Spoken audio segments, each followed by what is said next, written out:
మోకాళ్ల నొప్పులు, gas, gut health వంటి సర్వ రోగాలకు నివారణి అరుణ యోగా ఆముదం. పోలీసులు అతన్ని హ్యాండ్ ఓవర్లోకి తీసుకున్నారు. నేను ఇంకా ట్రస్ట్లోకి వెళ్ళిపోయా. ట్రస్ట్లోకి వెళ్ళడానికి కూడా కారణం ఏంటి అంటే, అమ్మా నాన్న దగ్గరికి వెళ్తే ఇంకా మొహం చూయించుకోలేము, వాళ్ళు ఏమంటారు. ఇంకా నేను అదే ట్రాన్స్లో ఉన్నాను కాబట్టి వాళ్ళ దగ్గరికి నేను వెళ్ళను, ఇంటికి వెళ్ళను, మళ్ళీ బయటకు కూడా వెళ్ళను. నేను ఎక్కడో ఒక చోట ఉంటానని చెప్పని అనడంతో పోలీసులు ఇంకా ఆ ట్రస్ట్కి పంపించడం జరిగింది. వెళ్ళాను. అక్కడికి వెళ్ళిన 3 months ఇంకా ట్రీట్మెంట్ వల్ల, కౌన్సిలింగ్ వల్ల చేంజ్ అవ్వడం, కొంచెం అతని గురించి కొన్ని నిజాలు, అంటే రేపెట్టడం చేశాడు, 3 పెళ్లిళ్ళు చేసుకున్నాడు అని చెప్పడం, ఇవన్నీ ఇంకా తెలుసుకొని అసలు నార్మల్ అయ్యి, టాబ్లెట్స్ వల్ల కొంచెం నార్మల్ అయ్యి, అదిగాక అన్నయ్య వాళ్ళు కూడా చాలా అంటే చాలా సఫర్ అయ్యారు. చాలా డాడీ మెయిన్, మా డాడీ బాగా సఫర్ అయ్యారు అనమాట.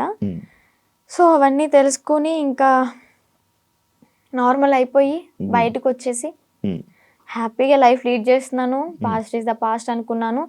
ఇప్పటికి కూడా చాలా మంది, అంటే నేను పీపుల్స్కి ఒకటే చెప్తా, చూసే ప్రజలకి, మీరు చూసింది నిజం కాదు, దాని వెనక వాళ్ళ వేరే కోణం ఉంటుంది, దాన్ని పూర్తిగా డీప్గా తెలుసుకుని మాట్లాడండి. మీ ఇంట్లో ఆడపిల్ల ఒక చిన్న తప్పు చేసింది అంటే పూర్తిగా తెలుసుకునే కదా తనతో మాట్లాడతారు. అలాగే ఏదన్నా చూస్తున్నారంటే పూర్తిగా తెలుసుకుని మాట్లాడండి. మీరనే మాటల వల్ల ఓకే బయటకు వచ్చింది, బతుకుతుంది, తన బతుకు తను లీడ్ చేసింది బాయ్, మీరెందుకు దాన్ని క్రష్ చేయాలి తన మాటలతో? జరిగిందో జరిగిపోయింది. ఇప్పుడు షీఈ్ హ్యాపీ నౌ. మాటలకి, వాళ్ళనే మాటలకి ఏంటి అంటే, హ్యాపీగా ఉన్న పిల్ల మళ్ళీ సడన్ గా డిప్రెషన్ లోకి వెళ్ళి సూసైడ్ చేసుకునే ప్రయత్నాలు ఉన్నాయి. 100% ఛాన్సెస్ ఉంటాయి. అలా నేను ఎన్నిసార్లు ఏడలేదు ఇంట్లో, చాలా రోజులు కామెంట్స్ చూసి ఏడవడం, అసలు అనవసరంగా ఇలా చేశాను, అసలు 2025 ఈజ్ మై బ్యాడ్ ఇయర్ అని చెప్పని అనుకోవడం, ఎందుకురా ఈ లైఫ్, చచ్చిపోతే బాగుంటది కదా. ఒక పక్కన అమ్మ నాన్నకి చెడనేం తెచ్చాను, అన్నయ్యలకి చెడనేం తెచ్చాను, అన్నయ్యలకి పెళ్ళే కాదు ఇంక నేను చేసిన పనికి, అందరి నోట్లో నానిపోయాను, ఇంకెందుకు నేను బతికి ఏం సంపాదించాను అని చెప్పని ఏడవని రోజు లేదు, సఫర్ అవ్వని రోజు లేదు. లాస్ట్కి ఇంకా మా అన్నయ్య వాళ్ళు వచ్చి దగ్గరికి వచ్చి, వాళ్ళెవరో అనుకుంటా అని చెప్పి నువ్వు బాధపడక్కర్లే, జరిగిందేదో జరిగింది, అందరూ చేస్తారు తప్పులు, అంబానీ వాళ్ళు కూడా చేస్తారు, కాకపోతే వాళ్ళది డబ్బు ఉంది కాబట్టి బయటికి రాదేమో, మనమేనా నార్మల్ పీపుల్స్ కాబట్టి నువ్వు క్యామ్ ముందుకు వచ్చి ఇంత ఫేమ్ అయ్యావు అంతే, అందరూ చేస్తారు, నువ్వు అంత బాధపడక్కర్లే, మీకు మేము ఉన్నాం, ఫ్యామిలీ మేమేదన్నా అంటే నువ్వు సఫర్ అవ్వు, బయట వాళ్ళని అసలు పట్టించుకోకు, లెక్కలోకే తీసుకోకు అన్నారు. అది నేను మోటివేట్ గా తీసుకుని ఇప్పుడు ప్రెసెంట్ హ్యాపీగా ఉన్నాను. పికిల్ బిజినెస్ స్టార్ట్ చేశాను, బిజినెస్ కూడా మంచిగా రన్ అవుతుంది. Yeah, Srivarshini home foods. నా ఓన్ గా నేనే పికిల్స్ చేస్తాను, నేనే స్నాక్స్ చేస్తాను, కారప్పళ్ళు, లడ్డూలు, నా యూట్యూబ్ లో చెక్ చేసుకోవచ్చు కూడా మీరు. దానికి ఇన్స్టాగ్రామ్ లో రీల్స్ పెడతాను, యూట్యూబ్ లో ఇంకా పచ్చల గురించి ఫుడ్ వ్లాగ్స్ అలా చేస్తూ ఉంటా. ఇప్పుడు ఒకదాని ఉన్నా ఫ్యామిలీతోనా? అంటే అమ్మ నాన్న ఓన్ విలేజ్ లో ఉంటారు, అంటే కొంచెం ప్రాపర్టీస్ అవి ఉన్నాయి కదా, అక్కడ ఉంటున్నారు. నేను అన్నయ్య ఈ బిజినెస్ పరంగా మంగళగిరిలో ఉంటాను. ఇప్పుడు ఫ్యామిలీ అంతా ఓకే, మంచిగా ఉంది. ఇంత ట్రస్ట్ గురించి మాట్లాడుతున్నప్పుడు నాకు అర్థమైంది, ఆ ట్రస్ట్ అంటే అదేనా? Kasturba Gandhi national memorial trust. అదేనా? ఇందాక నేను ఒక ఇంటర్వ్యూ చేసినప్పుడు ఆమె నాకు చెప్పడం జరిగింది కొన్ని సిచ్యువేషన్స్. నిజమా అక్కడ అలాగే ఉంటుందా? నువ్వు ఎన్ని ఇయర్స్ ఉన్నావు అక్కడ? 2 years కాదు, 6 months ఉన్నాను. తను చెప్పింది 200% కరెక్ట్. ఏం జరుగుతుంది? ఇబ్బంది పెట్టారు? అంత ఇబ్బంది పెడతారు? నేను కొంచెం ఫేమ్ లో ఉన్నాను కాబట్టి, నా వెనక మీడియా ఉంది కాబట్టి నన్నైతే అంత ఏం చేయలేదు. కానీ నేను అక్కడ ఏదో ఒక పని చెయ్యాలి ఖచ్చితంగా. నేను వెళ్ళిన 1 week నన్ను ఫ్రీగా వదిలేశారు, నేను తింటా అన్నది తెచ్చారు, ఫ్రీ బోర్డ్ లాగా ఇంకా ఇంట్లో ఉన్నట్టే ఉన్నాను. ఆ 1 week నుంచి మిషన్ నేర్చుకోవచ్చు కదా, ఏదో ఒక వర్క్ చేయొచ్చు కదా అనడం స్టార్ట్ చేశారనమాట. సర్లే మనకు కూడా నేర్చుకుంటే ఉంటది కదా అన్నట్టు నేర్చుకున్నా. ఇక్కడ పాయింట్ నేర్పించడం వరకే వాళ్ళ చేతుల్లో ఉంటది, నేర్చుకున్న తర్వాత మనం చెయ్యాలా వద్దా అనేది మన ఇష్టం అనమాట. వాళ్ళు ఫోర్స్ చేసి కుట్టించొద్దు. ఇక్కడ ఏం జరిగేదంటే, నేర్చుకున్న పనికి మార్నింగ్ 9కి కూర్చుంటే ఒకవేళ 2000 bags 500 bags అలా ఆర్డర్స్ వస్తూ ఉంటాయి అనమాట, ఎక్కడెక్కడ నుంచో వస్తాయి. ఆర్డర్ వచ్చినప్పుడు మార్నింగ్ వెళ్ళి లంచ్ బ్రేక్ 1 hour ఉంటది అనమాట, మళ్ళీ స్నాక్ బ్రేక్ 1 hour, ఈ 2 hours మాత్రమే మేము రెస్ట్ తీసుకుంటాం. 11:30, 12 వరకు 1 or 2 వరకు కుట్టినవి కూడా ఉన్నాయి. మిడ్ నైట్ 2 వరకు కుట్టిన రోజులు కూడా ఉన్నాయి. అలా కుట్టి పడుకొని మళ్ళీ ఎర్లీ మార్నింగ్ 5కి కానీ 6కి కానీ లేచి మళ్ళీ యాజ్ ఇట్ ఈస్ వర్క్కి వెళ్ళిపోవాలి.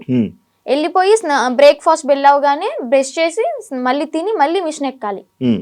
ఇలా చేపిస్తారనమాట. ఉమ్. అదేమంటే ఏదైనా మనం ఎదురు తిరిగి నా కళ్ళ ముందే జరిగింది, నన్నైతే ఏం చేయలేదులే కానీ నా కళ్ళ ముందు ఏం జరిగిందంటే ఒక అమ్మాయికి పీరియడ్ వచ్చి బాగోక వాళ్ళ ఇంట్లో ఉన్న డాగ్కి ఫుడ్ పెట్టలేదని చెప్పని, అలాగే ఎవరో కస్టమర్స్ వచ్చారు, అంటే డొనేట్ చేయడానికి ఎవరో ఒకరు వస్తారు కదా, వాళ్ళు వచ్చారు టీ కాఫీ వాళ్ళకి తీసుకెళ్లేదని చెప్పని తనని రూమ్లోంచి బయటికి తీసుకొచ్చి కొట్టి రూమ్ తాళాలేసి బయట పెట్టారు.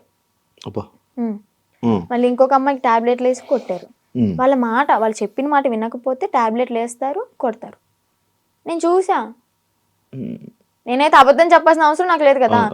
బయటకు రాగానే ఎందుకు చెప్పలేదు అనొచ్చు మీరు. ఎందుకు చెప్పలేదు అంటే నేను అసలే బ్యాడ్ అయిపోయి ఉన్నా, మళ్ళీ నేను మీడియా ముందుకు వచ్చి వాళ్ళ గురించి చెప్పి ఎందుకు ఇదంతా నాకు మీడియా ముందుకు రాకూడదని అనుకున్నా అనమాట. ఇప్పుడు ఎందుకు చెప్తున్నా అంటే గౌతమి గురించి. గౌతమియే కారణం. కాల్ చేసింది, ఎలాగా కాంటాక్ట్ అయిందో ఏమో తెలీదు. ట్రస్ట్లో ఉన్నప్పుడు అనుకుంటా, నువ్వు బయటకు వస్తే మాత్రం నన్ను మాత్రం మంగళగిరి వచ్చి వర్షిని అంటే ఎవరు చెప్పని వాళ్ళు అంటూ ఉండరు, నా దగ్గర తీసుకొచ్చేస్తారు నిన్ను అని చెప్పడం, అంటే ఒక హామీ ఇచ్చాను తనకి. లోపల చెప్పేదాన్ని, అక్క ఇన్ని ఇయర్స్ ఉన్నావు, నీకు అమ్మ నాన్న ఉన్నారు, ఓకే అన్నయ్య ఎదవయ్యాడు ఏదో చేశాడే అనుకో, వీళ్ళకైనా ఉండాలి కదా. నిజమే కదా, 10 years అవుతుంది, చిన్న పిల్ల నుంచి ఉంది, పెళ్ళిడికి వచ్చింది, పెళ్లి చేయాలని వాళ్ళకి ఉండదా? సరే వీళ్ళ అమ్మ నాన్న ఎతుకుతూ ఉంటారు, పెళ్ళిడికి వచ్చింది, వాళ్ళకి కొంచెం ఉంటది కదా చూసుకోవాలని, పంపిద్దాం అడ్రస్ కనుక్కుని పంపించవచ్చు కదా. ఇప్పుడు కూడా ఎందుకు పంపించారు అంటే తను ఫోర్స్ చేసి, ఈవెన్ నెల తినకుండా, మంచినీళ్ళు తాగకుండా, సరిగ్గా ఫుడ్ లేక, హెల్త్ బాగలేదని చెప్పని, ఎక్కడ చచ్చిపోతే వాళ్ళ తల మీదకే కదా వచ్చేది అని అడ్రస్లు కనుక్కుని వాళ్ళ అమ్మని వాళ్ళ మావయ్యని పిలిపించి తిన్ని పంపించారనమాట. లేదంటే అమ్మ నాన్న లేకపోతే తను చచ్చినా గానీ ఇంకా శవ అనాథాశ్రమానికి వెళ్ళిపోయి ఇంకా అది కాల్ చేస్తారు కదా నార్మల్ గా ఎవరు లేకపోతే, అలాగే అయిపోయేది. అంత పట్టుబడి అసలు పంపించాలి అంటే ఎందుకు అంత తిండి మానేసి అంత ఘోరంగా ఎందుకు ఉండాలి, ఎందుకు అలా హింసించాలి? మీరు మీకైనా కొంచెం థాట్ రావాలి, పెళ్లి చేసుకుంటుంది బాగుంటది అని చెప్పని. అక్కడే కుంగబెట్టి కుట్టించి అనారోగ్యాలు వచ్చేలాగా చేసి ఏం యూజ్ ఉంటది? ఇంకా మహిళల్ని ఏం కాపాడుతున్నారు? అమ్మాయిలకి ఏం లైఫ్ ఇస్తున్నారు? ఏం నేర్పిస్తున్నారు? అంటే ఎప్పుడు ఇంకా పని చేయించుకుంటూ ఉండడం. నేను అయితే మిషన్ కే వెళ్ళేదాన్ని అనమాట. డబ్బులు ఇచ్చారా? లేదు, నేను 6 months బ్యాంక్ అకౌంట్ ఓపెన్ చేయాలని ట్రై చేశారు, బట్ కానీ ఓపెన్ అవ్వలేదు నా పేరు మీద. ఇంకా లీవ్ ఇట్. నేను మనీ కోసం అయితే ఏం వెళ్ళలేదు కదా, నార్మల్ గా ఇంకా వచ్చేసాను అనమాట. బ్యాగ్స్ నేను కుట్టాను అనమాట, నేను కూడా నేర్చుకున్నాను. నేను కుట్టిన బ్యాగ్స్ ఒక 2-3 తీసుకుని అమ్మ కోసం అని చెప్పని, మెమొరీ లాగా నేనే కుట్టాను అన్నట్టు ఆ హ్యాపీనెస్ ఉంటుందని చెప్పని తీసుకొచ్చుకున్నా ఇంటికి. సో అలా జరిగిందనమాట. ఇప్పుడు తనకి ఒకటే న్యాయం చేయాలనుకుంటున్నా. 10 సంవత్సరాలు ఉన్న దానికి ఓకే, జాయిన్ అయిన 1 సంవత్సరానికైనా తనకి మనీ వేసారే అనుకుందాం, ఈ సంవత్సరం వదిలేసేయండి, ఎలాగో తెలిసిందే కదా. ఈ 9 సంవత్సరాలకైనా వీళ్ళు మనీ వేసారా తినకి? రోజుకి 18 రూపాయల, ఒక్క రోజుకి. మార్నింగ్ నుంచి నైట్ వరకు కొడితే 18 రూపాయల నువ్వు ఇచ్చేది. బయటకు వెళ్తే దానికి ఇప్పుడు కుట్టే దానికి తనకి 1000 రూపాయలు ఇచ్చినా కానీ తక్కువే. చాలా తక్కువ అవుతుంది, ఎందుకంటే వాళ్ళు కుట్టే వాళ్ళు దొరకట్లే. ఫినిషింగ్ అయితే అద్దరు కొట్టేస్తుంది తను గౌతమి. తన దగ్గర చూసి ఎలా కొడుతుంది ఏంటి అని నేను కూడా అంతే నేర్చుకున్నాను అనమాట. అలాంటిది ఆ పిల్లకి వాళ్ళ ఇళ్లలో పనులు చేయించుకుని, ఘోరాతి ఘోరం ఏంటి అంటే ఇక్కడ లక్ష్మి అని చెప్పిన అక్కడ స్వదార్ వాళ్ళకి ఇన్ఛార్జ్ అనమాట, స్వదార్ పిల్లలకి.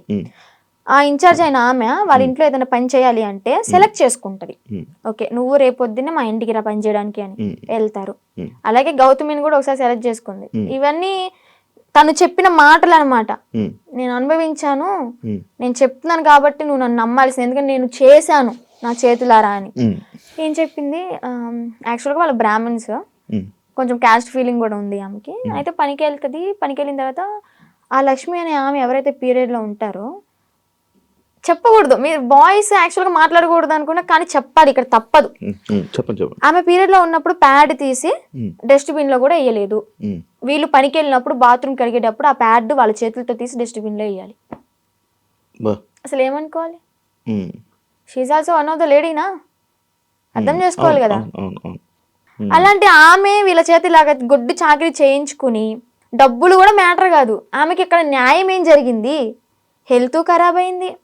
అరే ఆర్డర్ వచ్చి కుట్టి కుట్టి కుట్టి కాలు ఇంతలావైంది. నేను ఉన్నప్పుడే ఆమెకి కాలు ఇంతలావైతే ఏం కాదులే అన్నట్టు ఆయింట్మెంట్ రాసి కట్టి ఆ కాలుకి కవర్ కట్టి మళ్ళీ యాస్టీస్ కుట్టిస్తున్నారు. మళ్ళీ 10 సంవత్సరాలు వాడుకున్నారు. 10 సంవత్సరాలు. సరే 10 సంవత్సరాల్లో ఒక 2-3 సంవత్సరాలు నార్మల్గానే ఉన్నారనుకోండి, వీళ్ళకి కొత్తగా వచ్చిన వాళ్ళతో మంచిగా ఉంటారు, ఒక నెల వరకు ఉంటారనమాట. పాత అయ్యే కొద్ది ఏంటంటే నిజ స్వరూపాలు బయట పెట్టేస్తారు. అదే ఎక్స్పీరియన్స్ కొద్ది వాళ్ళతో మాట్లాడడం, ఎక్స్పీరియన్స్ కొద్ది ఇంకా మాటలు అనడం, పని చేయించడం, ఓకే నానా రకాలుగా మాట్లాడడం, ఓకే. ఇంకా బూతులే. నువ్వు వెళ్తావా ఇప్పుడు? క్వశ్చన్ చేస్తావా వాళ్ళ దగ్గరికి వెళ్ళి? డెఫినెట్లీ క్వశ్చన్ చేస్తా. ఇప్పుడు ఒక అమ్మాయి బయటకు వచ్చి ఇంత ధైర్యంగా చెప్పింది అంటే అబద్ధాలు అయితే కాదు, నిజం. అదే నిజాన్ని నేను క్వశ్చన్ చేస్తా. ఒక ట్రస్ట్ నడిపిస్తున్నప్పుడు నిజాయితీగా ఉండాలి. ఆడపిల్లల్ని ఓకే వాడుకుంటున్నప్పుడు వాళ్ళకి తగ్గ డబ్బులు ఇవ్వాలి, వాళ్ళకి కష్టానికి తగ్గ ఫలితం ఉండాలి. ఇప్పుడు ఆ గౌతమి ఏమంటుందంటే, మా అమ్మకి మోకాలు బాగోదు, మా అమ్మకి చూపించుకుందాము, నేను ఒక మిషన్ కొనుక్కుని ఒక బుట్టెక్లా పెట్టుకుందాము, బ్యాగులు అమ్ముకుందాం అనుకున్నా గానీ నాకు ఈ 50,000 ఏం సరిపోతాయి? నేను మినిమం 2.5 lakh ఉన్నాయి అనుకున్నాను. మా అమ్మకి ఓకే 1,00,000 రూపాయలు పోయినా గానీ నాకు 1,00,000 ఉంటే 50,000 బ్యాంకులో వేసుకున్నా గానీ వడ్డీ తిరుగుతా ఉంటది అని తను చెప్పింది అనమాట. న్యాయమే, తను అడగడంలో న్యాయమే. ఆమె చేసిన 10 సంవత్సరాల వర్క్ కి 2.5 లక్షలు కూడా చాలా తక్కువ. అదే ఇప్పుడు బయట ఉన్నట్టయితే ఎంత సంపాదించేది కదా. చూసుకుంటే బయటకి ఇంద్రభవనాల్లాగా మంచితనంగా కనిపిస్తాయి అనమాట. ఎవరైనా క్లోజ్ దగ్గర అయితేనే వాళ్ళ నిజస్వరూపాలు బయటపడతాయి. బాగా ఎక్స్పీరియన్స్ అయింది అనమాట. అందుకే చెప్తున్నా, ఆ ట్రస్ట్ కూడా అంతే. చూడడానికి బయట అమ్మాయిలకి హెల్ప్ చేస్తున్నారు, అమ్మ నాన్న లేకపోయినా కానీ మంచిగా చూసుకున్నారు, తిండి పెడుతున్నారు అని చెప్పాను. ఫుడ్ బాగానే ఉంటది, కాకపోతే పని చేస్తేనే ఫుడ్, పని చెయ్యకపోతే పస్తుండు అంతే, పెట్రో అలాగనమాట. లోపలికి వెళ్తే ఇన్ని ఉంటాయి, రాక్షసత్వం బయటపడుతుంది అనమాట.